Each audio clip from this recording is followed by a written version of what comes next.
Hey guys, I'm Sean. And I'm Jim, and we're back for a twofer Thursday.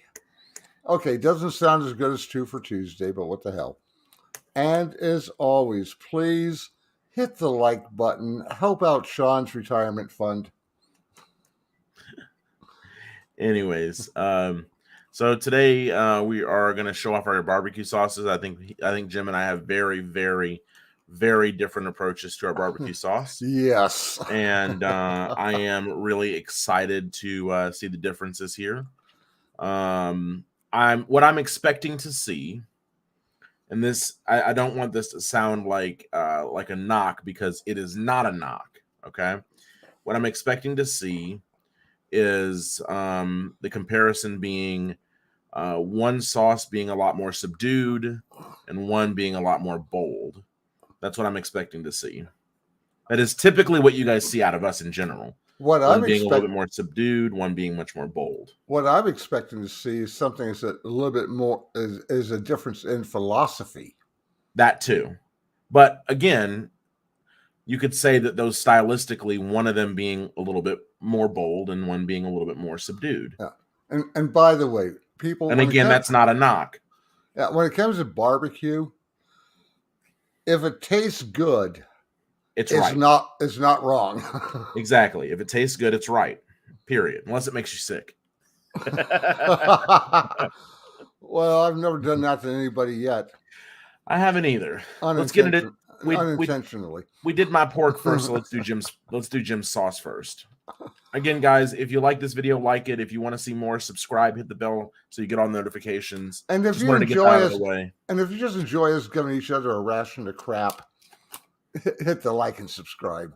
Absolutely. All right, Okay. let's see what's going on here. This is where I unboated my pork.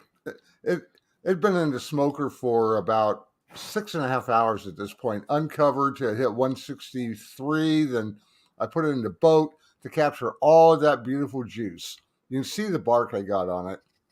Mhm. Now, while it's not easily visible, I'm not pouring all of that juice down the drain. That's going into a pot. You can barely make it out, but it's there. I see it. That was close to a half cup, I think. So there it is on the stove. I'm heating that up. I'm adding about a quarter cup of apple cider vinegar there. It's interesting that made it so much lighter. And another quarter cup of grenadine. Okay. That's the secret right there, is that grenadine. And that was only about a tablespoon of molasses. I'd like to use more, but Val says my sauce is too sweet. I disagree, but happy wife, happy life. Sean, you're going to learn that expression one of these days. Happy spouse, happy house. If you're not both happy, it's wrong. Yeah. Okay. Yeah. Happy spouse, happy house. I like that even better. Let's keep it PC, right? Yeah. Well, my happiness is just as important as hers. Yeah, exactly. I mean, let's just get it straight. Well, since Val and I are both boomers, I take a slightly different viewpoint. Now, here I'm just letting that heat up. I'm going to bring it to a simmer.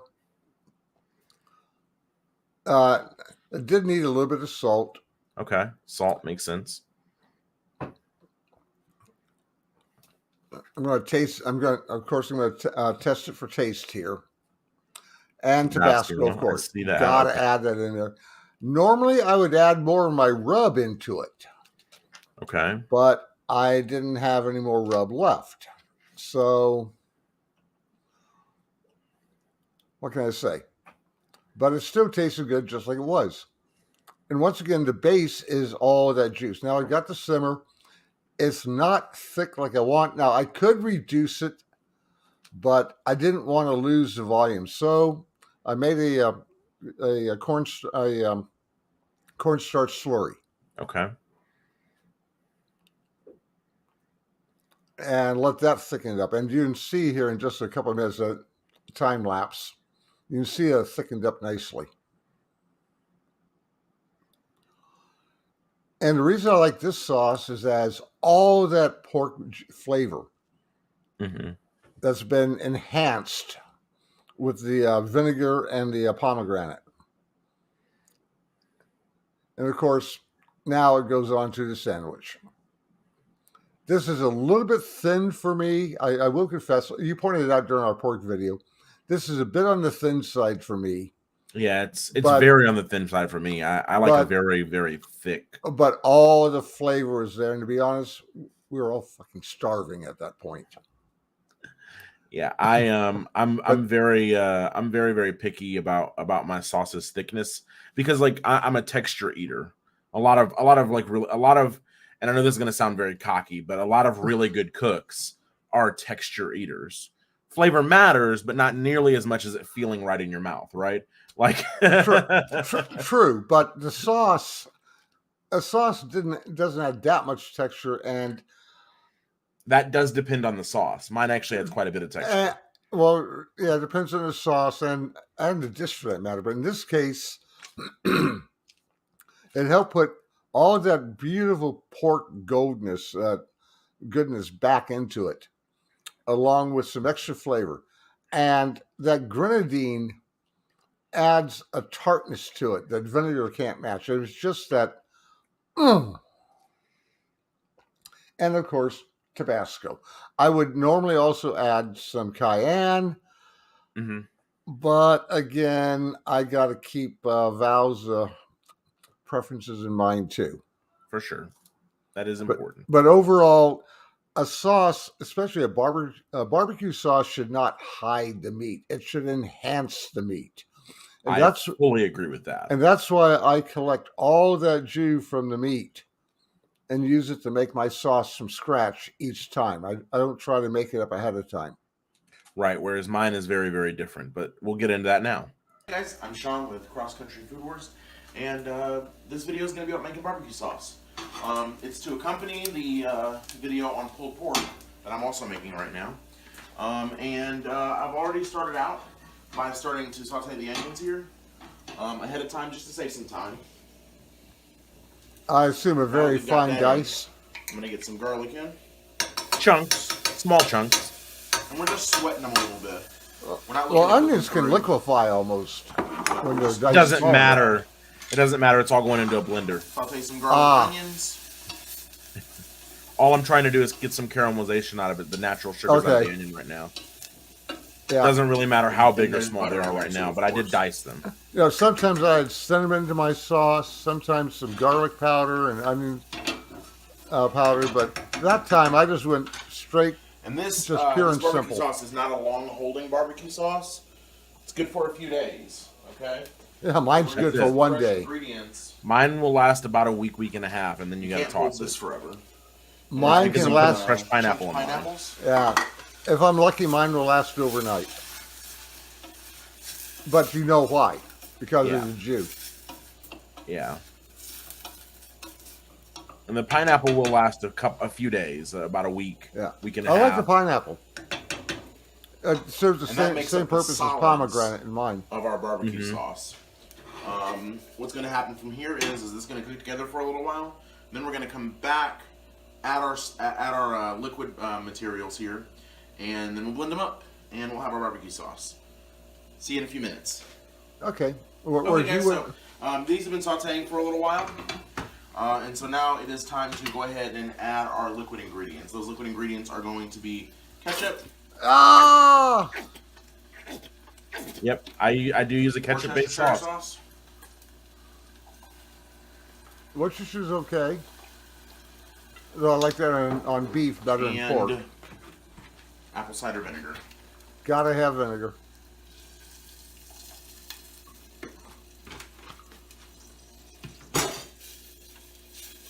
But as you can see, the ketchup isn't really the base because there's less ketchup than anything else. Yeah, that's still going to have a strong influence on the flavor. It will, and I want it. It's good. I'm going to add. This is going to have a bigger influence on the flavor. Dried ghost chili pepper. Yeah. Actually, I would love to put that in mine, but trust me, I'd catch pure hell if I ever did. These will simmer for a little while. Sauce doesn't actually taste that hot because the pineapple neutralizes a lot of it. And then we're just going to blend it all whole right? That and the in a molasses, bullet blender. which I think I ended up adding the molasses off camera accidentally. And after that, we'll season to taste. But this is pretty much the barbecue sauce, and we'll be back for the blending and tasting. Okay, so we've been simmering our sauce for about 10-15 minutes, and we're ready to pull it off and get it blended up so that all these solids can get incorporated. So what we're going to do here is we're going to take... not the stick blender this time. That's got, like I said, the onion, the garlic, the that makes sense. No brown sugar. So I was out of brown sugar. I actually used white sugar and molasses. Okay. I ran out. So I added some molasses to make up for it. Right. Because the molasses will give you the same richness that brown sugar. Brown sugar, so I used a combination of white sugar and molasses to accomplish the same thing. And now we're going to get these blended up. Once we get it blended up, we'll have a decent idea of how sweet the... That's an interesting blender. The pineapple is going to make the sauce. And at that point, we never can, seen one like that where you turn it upside down. The blades are actually on the lid of the Huh. I should have sped this up. I'm sorry, guys.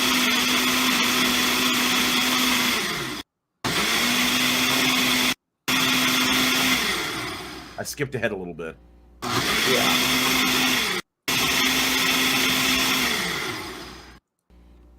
There we go.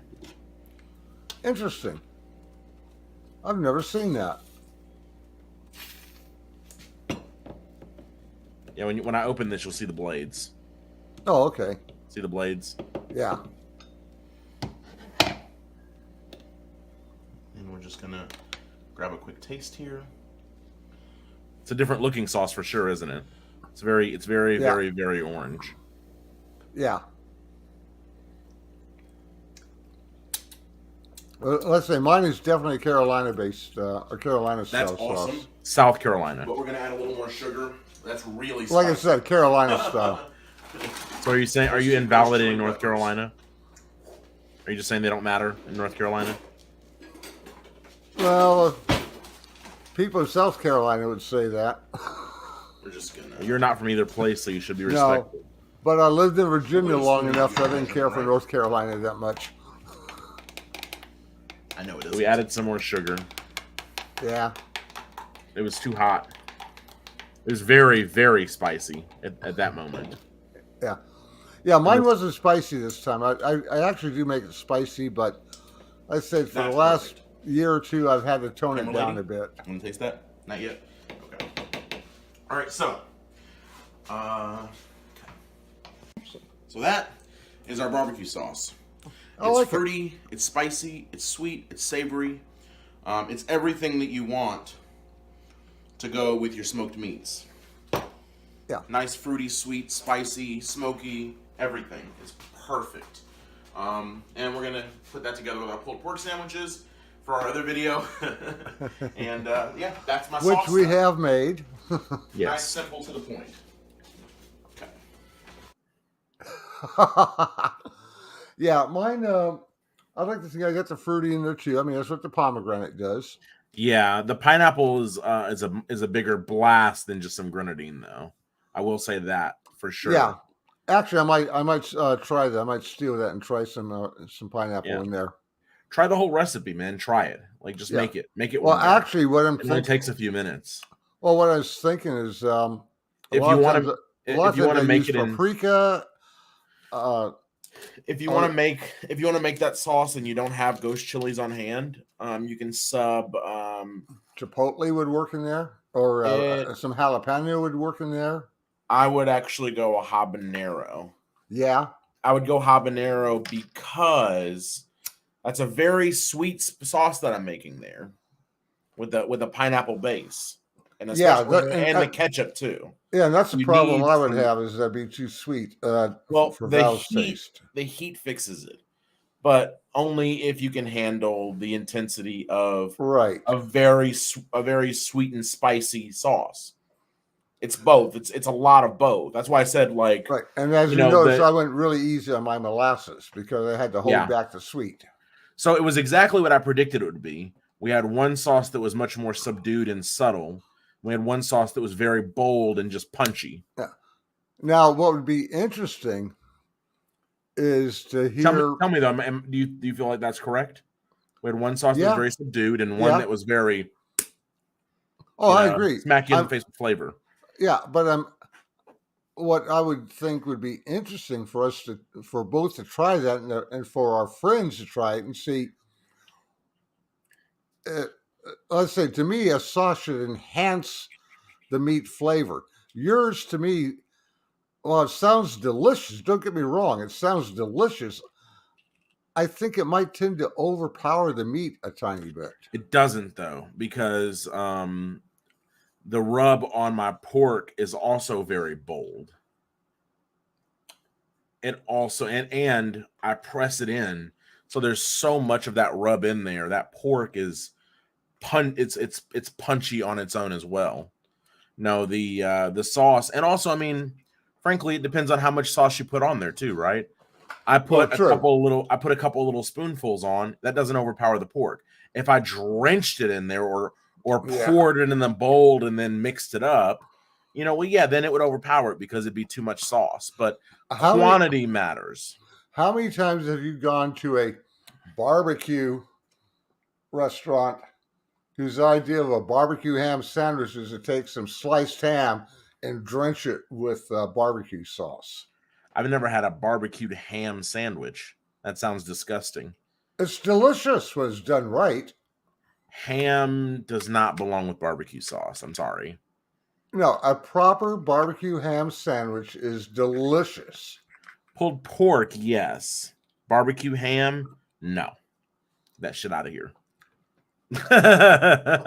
Oh, grasshopper. No. No, don't you grasshopper me. It's called whole hog. Whole hog is different. It's not a sliced ham. Yes, there's ham in there, but it's mostly just pulled pork. You're pulling the whole hog is what you're doing, but it's still just pulled pork. Oh. You're just pulling a whole hog. That is different from a ham. And you know it is. You can have barbecue ham.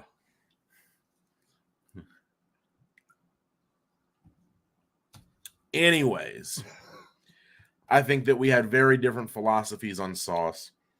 And I think they're both very valid. Yeah, don't get me wrong. I'm not. And when I do brisket or short ribs or spare ribs, I do the same thing. I take the jus and make my sauce from that. Yeah. Whereas when I'm switching out to beef, I don't use pineapple. Well, hell no. I go with something else. So that is specifically for pork. It goes on ribs. It goes on pulled pork. I could even see myself putting it on chicken, honestly, because it would work with chicken still. The fruitiness would still work, but on beef, I would not do that on like brisket. Of course, you said ribs. You meant pork ribs, either spare ribs or pork ribs. Right. So for future reference, all video watchers, when I say ribs, I mean pork ribs. If I mean beef ribs, I'll specify. And for me, I don't cook brisket that much anymore. For me, it's mainly spare ribs, beef ribs, because they cook almost identically. But spare ribs don't take as long to cook. They're much more forgiving too. And I don't know about that. You wrap those suckers too early, you wind up with pot roast. Yeah, but as far as time and temperature, they're much more forgiving. Yeah. The only thing that they're not forgiving about is when you wrap. Yeah, they're very unforgiving about that, if you wrap at all. I probably wouldn't. There's so much intramuscular fat. Actually, I don't think I don't normally wrap my spare ribs. I just let them go, take on a super heavy bark. They look like a meteorite almost when they come out. Yep. I should have pointed this out during the pulled pork video, but did you see that smoke ring I got in that meat? I did. I think mine was a little thicker, though. Could have been my eyes playing tricks on me. Probably because I didn't have to wrap until 190. I mean, I mean, don't get me. I mean, that's luck of the draw, right? I mean, that's the piece of pork cooperating with me. That's Yeah. that's what that is. That's really, not any special thing I did. You know, Like, people no, motherfucker, that's the pork being nice to me. people put a lot of stock in during the smoke ring, but what that smoke ring is all about is how it's a chemical reaction. Is how well you can control your fire. Yeah, it's a chemical reaction that is caused by keeping the temperature at a certain range. That's what it is. Yeah, and honestly, you can get smoke ring in an oven. I've seen smoke ring in an oven before. I've heard of it. I've seen it. I've gotten it. Wow. So, if you're cooking something uncovered in the oven, low and slow in the oven, you can produce. Yeah, I guess you could, because it doesn't have to do with smoke itself. It doesn't. No, we call it a smoke ring. That's a misnomer. It's not smoke that causes that ring. It's time and temperature that cause that ring. Right, but that's what barbecue is all about. And that's why we put so much stock in the smoke ring, because the smoke ring is proof of time and temperature. Yeah. Okay, once again, hit that like button if you enjoy us going at each other like this, giving each other crap. Absolutely. We got the old boomer against snot-nosed brat. I'm almost 30. I'm going to be 30 in a few days. Like I said, snot-nosed brat. Oh, man. The disrespect I deal with. Oh, come on. I got grandkids almost as old as you. Well, they're not as old as me, so drop it. Anyways, guys, again, if you like the video, hit the like button. If you want to see more, subscribe, hit the bell to see notifications, and hopefully we'll see you guys in the next one. And I have no idea what it's going to be yet. We'll have to figure that out. I have a couple of ideas. We'll talk about it. Yeah, absolutely. And if you have ideas, please put them in the comments. Please do. And if you guys want to see us do experiments, like, we're down to experiment too. I always experiment with my house guests. Jim will tell you. Like, if you come to my house for dinner, you can guarantee it's going to be me cooking something I've never cooked before. That's and my wife's cousin lives with us. I'm more than happy to experiment on him. Like, I treat everybody as a guinea pig. And you know what? It works out 99% of the time. When you bite into it, it's freaking delicious because my recipes are very well thought out. I'm not a cowboy out here. You know, I do think through what I'm about to do. Every once in a while, it's a disaster. Like with the ham that I put pineapple between every slice, and then smoked it in the smoker, and it had the most horrific texture I've ever encountered in my life. And mine turned out fine when I did that one time with the pork loin. Pork loin is different than ham, though, because ham's already been smoked and it's already pre-cooked. Yeah, remember that. That's important to remember. We're talking about a raw product versus a pre-cooked product, and it's very different. Very different. Anyway. But I actually went to Reddit, and people made fun of me on Reddit for it. I was talking about the experience on Reddit. But yeah, it's bad. It's don't do that, guys. Don't put pineapple between the slices of your ham and then put it on the smoker. Don't do it. It may sound delicious. Don't do it. Don't do it. It'll be the worst thing you've ever had. And I've had prune juice, and it's worse than that. Oh, come on. That's just Dr. Pepper is carbonated prune juice, and it's delicious. Listen, prune juice is vile. Prune juice is vile. And if you like prune juice, you probably have, no hair left except on your balls, and that's gray. Well, let's see. Let's take a look here. Hey, this is a family show. Okay. Don't whip out your knee knockers. All right. People, thank you very much for putting up with us. We hope to see you back again. Absolutely. Later, guys. Later.